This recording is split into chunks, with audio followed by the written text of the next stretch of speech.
Steve, KC at QVO here. I'm going to show you my fuel door alarm system. There's the sensor right there, and I got this tied in with the radio. So if I turn this on and then I open the door, the alarm on the radio goes off.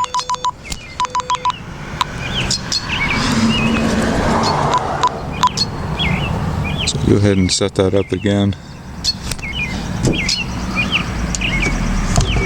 Pop the door and the alarm goes off.